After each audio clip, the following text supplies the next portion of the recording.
ನಮಸ್ಕಾರ. ತಾವ್ಯಾರು? ಅದು ಅಲ್ಲದೆ ಇಲ್ಲಿಗೆ ಯಾಕೆ ಬಂದಿದ್ದೀರಾ? ಸರ್, ಅನಿಕೇತ್ ಎಂಬ ವ್ಯಕ್ತಿ ತಮ್ಮ ಜೈಲಿನಲ್ಲಿದ್ದಾನೆ. ಅವನನ್ನು ನೋಡಿ ಒಂದು ಸ್ವಲ್ಪ ಮಾತಾಡಿಸ್ಬೇಕಿತ್ತು ಸರ್. ನೋಡಿ, ಹಾಗೆಲ್ಲ ಇದು ಬರೋಕೆ ಯಾರಪ್ಪನ ಮನೆ ಸೊತ್ತು ಅಲ್ಲ. ಅದು ಅಲ್ಲದೆ ಒಂದ್ ಕೈ ದಿನ ನೋಡ್ಬೇಕು ಅಂದ್ರೆ ಅದಕ್ಕೆ ಅದೇನಂತ ರೂಲ್ಸ್ ಇದೆ ಅಂತ ತಮಗೂ ಗೊತ್ತಿರ್ಬೇಕಲ್ಲ. ಹಾ ಸರಿ, ಪರ್ಮಿಷನ್ ಲೆಟರ್ ಏನಾದ್ರು ತಂದಿದ್ದೀರಾ?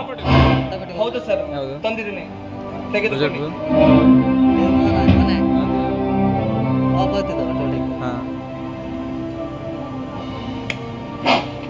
ಪಿಸಿ ನೋಡಿ, ಅನಿಕೇತ್ ಅನ್ನೋ ಕೈದಿಯನ್ನ ಹೊರಗಡೆ ಕರ್ಕೊಂಡು ಬನ್ನಿ.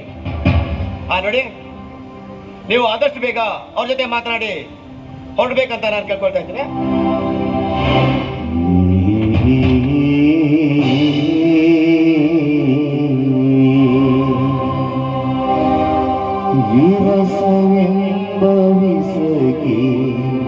ಬಲಿಯಾಗಿ ಹೋದೆಯ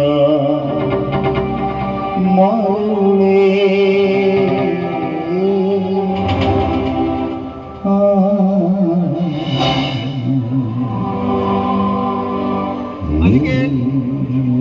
ಹೇಗಿದೆಯೋ? ಚೆನ್ನಾಗಿದೆಯಾ ತಾನೇ? ಹಾಗೆ 4 ಗೋಡೆಗಳ ಮಧ್ಯೆ ಜೈಲಿನಲ್ಲಿ ಇದ್ದವನು ನಾನು. ಹೊರಗಿನ ಪ್ರಪಂಚವೇ ನನ್ನಿಂದ ದೂರ ಆಗಿರುವಾಗ ನೆಮ್ಮದಿ ಎಂಬ ಪದವಿ ಮರಣಿತವಾಗಿದೆ.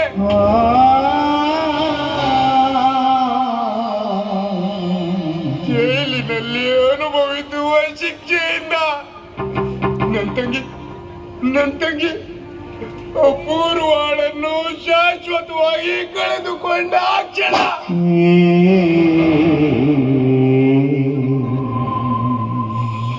ನನ್ನನ್ನ ಹಿಂಸಿಸಿ ಸಿಪ್ಪೆ ಮಾಡುತ್ತಿದೆ ಕಣೋ, ಸಿಪ್ಪೆ ಮಾಡುತ್ತಿದೆ.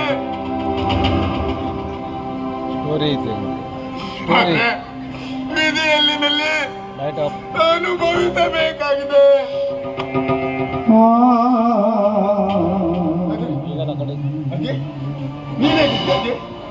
ನೀನು ಚೆನ್ನಾಗಿದೆಯಾ ತಾನೆ? ಪ್ರೀತಿಯ ಹೆಂಡತಿಯನ್ನ ಕಳೆದುಕೊಂಡಂತ ನಿರ್ಭಾಗ್ಯವಂತ ಕಣ ನಾನು. ಆಸೆಗಳು ಸತ್ತು ಹೋದಂತೆ ನನ್ನದು. ಹೆಂಡತಿ ಅಪೂರ್ವ ಇಲ್ಲದ ನೋವನ್ನು ಈಗ ನನ್ನ ಮಗನ ಮುಖ ನೋಡಿ ಮರೆಯುತ್ತಿದ್ದೇನೆ ಕಣೋ, ಮರೆಯುತ್ತಿದ್ದೇನೆ. ಅಂದ್ರೆ ಇವನು ನನ್ನ ತಂಗಿ ಅಪೂರ್ವಳ ಮಗನ? ಹೌದು, ಅವನಿಗೆ ತಾಯಿಯ ಮಡಿಲಲ್ಲಿ ಆಡಬೇಕಾದಂತ ವಯಸ್ಸಿನಲ್ಲಿ ತಾಯಿಯನ್ನ ಕಳೆದುಕೊಂಡ ಅನಾಥ. ಬಾ ಮಗನೇ, ಬಾಲ್ಯದಲ್ಲಿ ನಿನ್ನನ್ನು ಈ ರೀತಿ ನೋಡುತ್ತಿರೋದು ನಾನು ಅನುಭವಿಸಿರಲ್ಲ.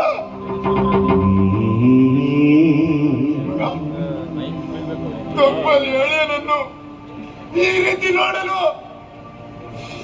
ನನಗೆ ಆ ದೇವರು ಕೊಟ್ಟ ಶಾಪ ಇದು.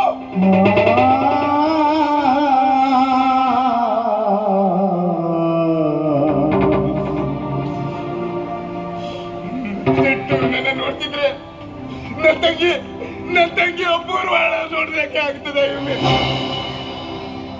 ಮಗನೇ, ಹೇಗಿದ್ಯಾ ಮಗನೇ? ಹೇಗಿದ್ಯಾ ಕಂದ? ಚೆನ್ನಾಗಿದ್ಯಾ ತಾನೆ? ಚೆನ್ನಾಗಿದ್ಯಾ? ನಾನ್ ಚೆನ್ನಾಗಿದ್ದೇನೆ. ನಾನ್ ಕಣೋ ನಿಮ್ಮ ಮಾವ, ಸೋದ್ರ ಮಾವ, ಸ್ವಂತ ಅಣ್ಣ ಮಗ, ಸ್ವಂತ ಅಣ್ಣ.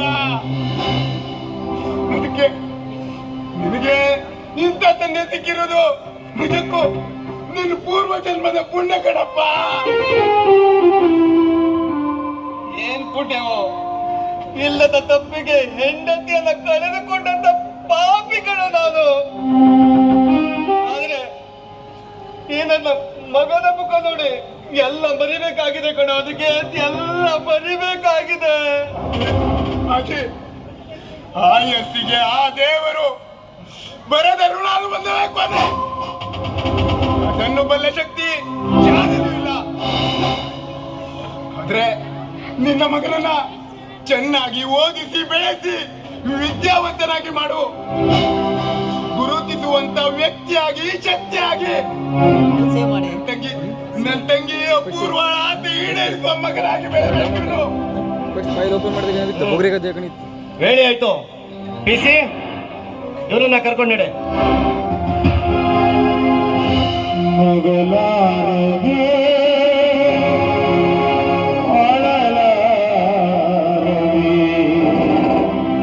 ತುಳಲಾಡಿದೆ ಜೀವ ಬರಿ ಮಾತದೀಯಲಾರದೆ ಬಡಿದಾಡಿದೆ ನೋವ